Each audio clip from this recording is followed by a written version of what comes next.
John Lavelle here. This is kind of a weird video.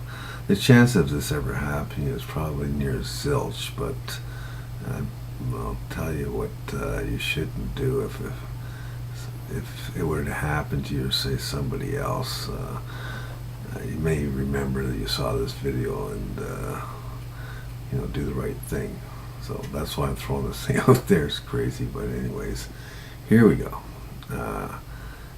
People sustain injuries, accidents, and I've seen them in the industry. And if you happen to be impaled, I think that's the word, impaled.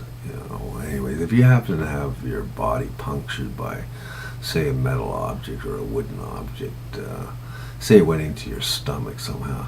Like if you're running a table saw, I've had it happen to me. I didn't actually get injured by it, not too badly. The board, which was a narrow board, fired backwards and hit me right in the stomach. Now, if that had been pointed, it could have gone right into my stomach. Now, so that's what I want to say. That's what it is when I say your body's been punctured. It could be punctured with a piece of pipe. So maybe somebody stabbed you. I hope not, but who knows? So anyways, this object is enter your body. The one thing you do not ever want to do is remove it. If you remove it, there's a good chance you could die within the next 60 seconds. Because what's happened is, because the body is full of veins and arteries, there's a chance that there's no place in your body that really doesn't have any veins or arteries. So if it's into your body, it's more than likely cut a vein or an artery. So the arteries are under pressure, so they're starting to pump out blood.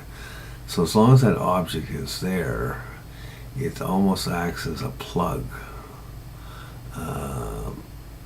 It also plugs up the immediate area, plus it plugs out, it acts as a plug where it's entered through the skin. So this is actually buying you time to get to the hospital, let them remove it. Once they have their surgical team ready to tackle the cut arteries or anything that's hemorrhaged, you have a better chance or a really good chance of surviving. But you never remove it. It doesn't matter what it is. Don't remove it, because if you remove it, you're almost guaranteed you're going to die in the next 60 seconds unless there's a surgical team right there. And so that's very important that you know that. I don't know how important it is, because what's the chance of...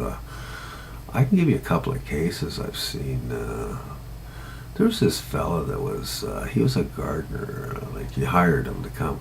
And he had to do some work at the front door of somebody's house. Now, they had just recently cut the tree, this little cedar bush down. It was down to about 4 feet. Now, he was on a ladder and fell off. And like, I can't even believe this story, but anyways, I'll tell you it. He fell, and guess where the end of that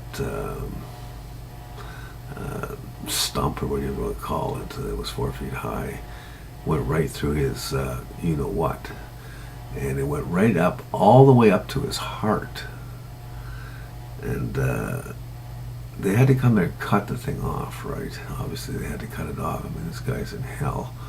And they didn't remove it, obviously. The ambulance people said, they know enough not to remove it. So they took him to the hospital, and this guy's still alive. I don't even know how. I mean, this thing went right up the middle. I mean, if you understand anything about the anatomy, it's unbelievable what this thing, the potential of what it has to hit. I mean, their organs and the entire digestive system, and it's right up to the heart, because they saw it in the x-ray, and they're debating what to do.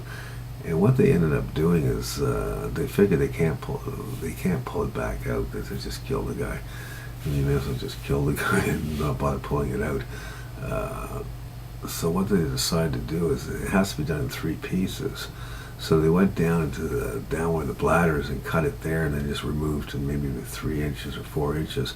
Then they cut it in the middle section here and worked it out through the sides of the intestines and that. and then removed the upper part, which was up by the heart, and this guy survived. Like, I want to survive this, no thanks. But anyways, this guy survived, and the strange thing was is there was almost no damage to the guy, just a small cut on the colon, the bowel, and you got to see the diameter of this thing was quite. We're looking at 2.5 inches or better, maybe 2 3/4 inch shaft. This fella fell down on, and holy linoleum. The chances of the guy surviving is like 0. But anyways, he survived and he's fine, and probably gave up gardening or ladders or something. I don't know, but I don't know what the psychological effects were, but physically he survived. And the only thing that the first stage of that survival is the fact it was never removed until there was a surgical team available, and that's your best chance. So it doesn't matter what. That fellow, that Australian that used to be a alligator guy, he was a very popular on TV, and one day he was out in the ocean with some fellas, and he got hit by a stingray, and the thing drove what I hear is some type of a spike thing into his chest, and it releases it. And the thing that killed him was that he removed it. If he had left it in there, there was a good chance it would have saved his life, but he didn't know enough.